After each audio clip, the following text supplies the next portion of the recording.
بسم الله الرحمن الرحيم. في هذا الفيديو إن شاء الله أتكلم على أدوية السعال. طبعا أدوية السعال كثيرة جدا. دائما الهدف هو علاج أي مريض بعلاج الأعراض السيمبتومز اللي موجودة. الأهل ما يجوا أنهم قلقانين من أن عنده التهاب في الصدر نمونيا أو كذا، لكن هم عندهم الحمى والسعال وصعوبة النفس. هذه أشياء مهمة بالنسبة للأهل أنها تتعالج. نظريا نقول انه اهم شيء نحن نعالج الاسباب. فعندنا السعال الحاد اكيوت كاف اللي اقل من اسبوعين، هذه الغالب انها بسبب التهابات فيروسيه احيانا بكتيريه، ممكن يكون الطفل بلع فورين بادي او حاجه. وفي معنا اللي هي مزمنه اللي تتجاوز 4 أسابيع وبعضهم يقول الى 8 أسابيع، فهذه لها اسباب اخرى مثل الربو، مثل السل، التي بي، مثل السيستيك فايبروزيس، تكيس الحويصلي وغيرها، في امراض كثيره. فاحنا مهم يعني انا بامشي فعلا، انا لازم اعالج السبب وايضا اعالج الاعراض اللي موجوده عند الطفل، ما اخليه يسعل بشكل مزمن. ادويه السعال نستطيع ان نقسمها الى ادويه السعال الى 3 اقسام. القسم الاول اللي هو الانتي توسيف، الانتي توسيف اللي نسميها كاف سبريسنت. كاف سبريسنت هذه بتوقف السعال، وهذه الغالب انها تروح تشتغل على اما السنتر اوف كاف، مراكز السعال اللي موجوده في الدماغ، او على الريسبتور اوف كاف اللي موجوده في البرونكس، في القصبات الهوائيه. فيقسموها الى قسمين، اما سنترال او بيريفيرال. السنترال ايش اللي معنا موجوده؟ السنترال مهم جدا اللي عندنا الكودايين، يعني كل المركبات الاوبويد، المورفين، هي لها اثر على السنترال السنتر اوف كاف اللي موجود في البرين ستيم، فتوقف الكاف. وفي معنا الديكستروميتورفان، الديكستروميتورفان، وعندنا البيتا ميريت، البيتا ميريت. اذا هذه بالنسبه لنا 3 ادويه تشتغل على السنتر اوف كاف الموجود في البرين، فتعمل لنا كاف سبريسنت اللي هي الكودايين، الديكستروميتورفان والبيتاميرين. وفي معنا البيريفيرال ريسبتور اللي هي موجوده، المستقبلات اللي موجوده في البرونكاس في القصبات الهوائيه، هذه اللي هو الستيم انهيليشن، اللي نعملها بخار الماء سواء في البيت او بجهاز او كذا. كل هذه الاشياء يكون المركز يعني تروح على القصبات الهوائيه فتخفف السعال. هذا النوع الاول اللي هو السعال عندما يكون سعال جاف شديد عند الاطفال وكذا، جاف لاي سبب من الاسباب، فافضل الادويه هي استعمال هذه الانواع.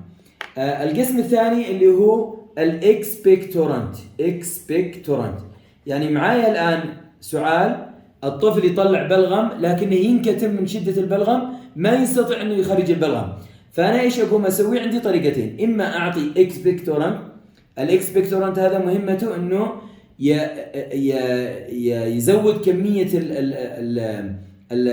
البلغم اللي موجود في صدر الطفل، ويخليها مليان بالماء او ببعض المواد وكذا، بحيث انه الطفل يستطيع انه يخرجه مع السعال، يعني يخفف اللزوجه حق السعال حق البلغم، بحيث انه السعال يستطيع انه يخرج هذا البلغم.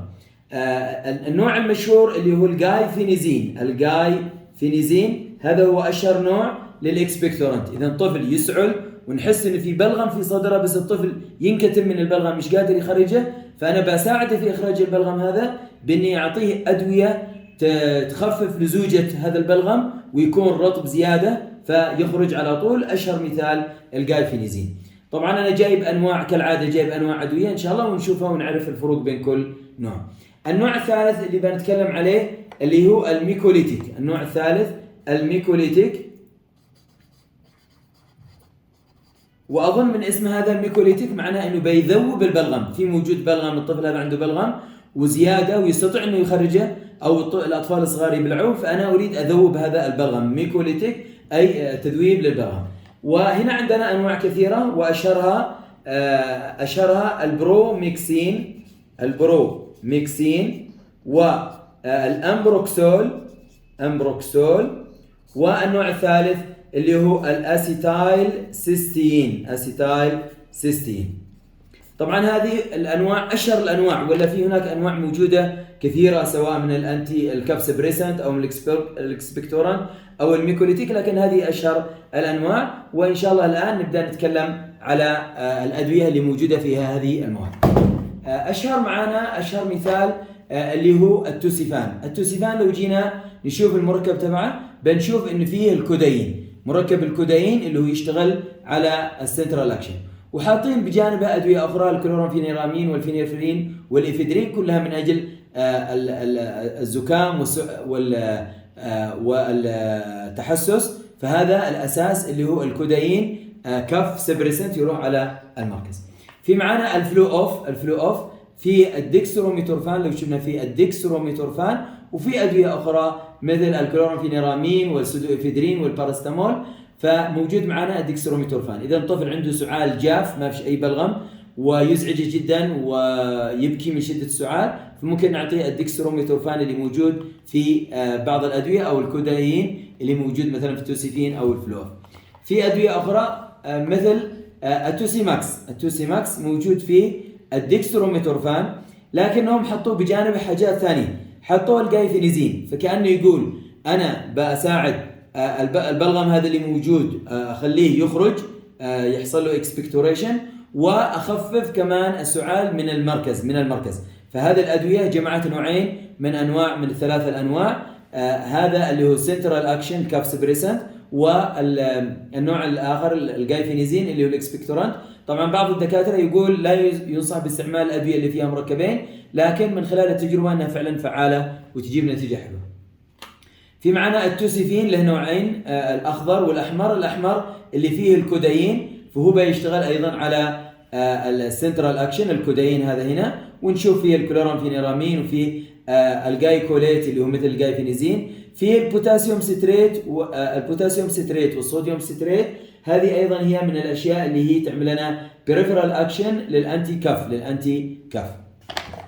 أيضا معنا بعض الأدوية الأخرى مثل التوكسين، هذا لو بنلاحظ فيه ديكستروميتورفان. إذن هذه مجموعة من الأدوية اللي بنستعملها للدراي كف. الآن بنجي على الإكسبكتورانت،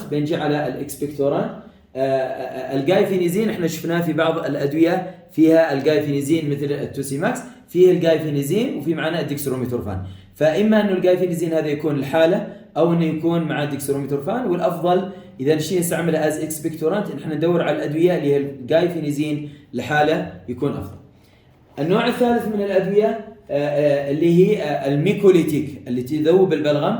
في معنا طبعا أنا اخترت عشوائيا أدوية من الصيدلية. عندنا الأزمتالين. لو جينا نشوف الأزمتالين فيه البروميكسين وفيه التوربيتالين وفيه الجايفينيزين. إذا حاطين البروميكسين ميكوليتيك، وحاطين فيه التوربيتالين، وحاطين فيه الجايفينيزين اكسبكتوران. إذا أذوب البلغم، والبلغم اللي قد هو موجود أخفف الفيسكوسيتي حقه على أساس أن الطفل يقدر يخرج. في معنا الدروبس هذا الميكونين، في الأمبروكسول وهو أيضا من البيور ميكوليتيك.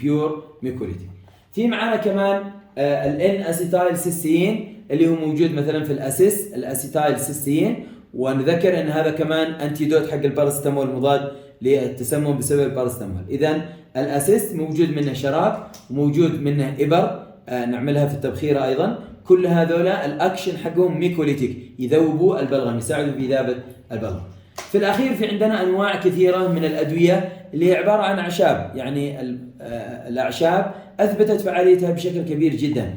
فمعانا مثلا الهيديليكس، في معانا البروسبان، الجوسبان، الجوافة، يعني أوراق الجوافة، أوراق اللبلاب، أوراق الكذا. في أشياء كثيرة أثبتت فعاليتها أنها تساعد في السعال. أيضا مما يذكر أنه العسل الهاني أفضل من البلاسيبو في إيقاف السعال. إذن هذه بشكل عام الرسالة الأولى أن إحنا أولا لابد أن إحنا نعالج السبب، لابد أن نبحث عن السبب. الأمر الثاني أنا أعالج السعال لراحة المريض، وأيضا من أجل قلق الأهل، فأنا أعالجه من أجل هذا الشيء. وإلا فأنا إذا عالجت السبب على طول السعال بينتهي، سواء ربو أو جسم غريب في الطفل بلعه وكذا. كل هذه الأشياء إذا عالجت السبب يروح، لكن ما أرضى أن الطفل يبقى يسعل طول الليل وما ينامش، إلا لازم أعطيه الأدوية. والأمر الثالث، الرسالة الثالثة، إنه أرجو إني أنا لما بأصرف علاج ما يمنع اني امسك العلاج قبل ما اسجله للمرضى واشوف ايش المركبات تبعه على اساس اتاكد من الادويه اللي اسجلها. فما يجيني طفل عنده بلغم مليان صدره بلغم واقوم اعطيه ادويه فيها ادويه صافيه كودايين او ديكستروميتورفان وهو صدره مليان بلغم، كاني اقول يا الريفلكس يا المنعكس حق السعال وقف، والطفل هذا اخليه يكتتم بليش؟ بالبلغم. فمهم جدا اني انتبه لهذه. اذا حطيته مع حاجه ثانيه ربما لا باس، بعض الدكاتره يقول يمشي وبعضهم يقول لا اوقف الكف ريفلكس وفي المقابل اعطيه ميكوليتيك او اكسبكتوران، لكن نقول من التجربه انه كان جابت نتائج كويسه لا باس بها. اذا انا بالنسبه لي مهم جدا الرساله الاولى اعالج السبب، الرساله الثانيه ما اخلي الطفل يسعل، لابد اني اعالجه صح، الرساله الثالثه اني لابد اقرا المكونات حق اي دواء اسجله على اساس ما اعطي المتناقضات او اعطي دواء يزيد ضرر الطفل. وشكرا لكم.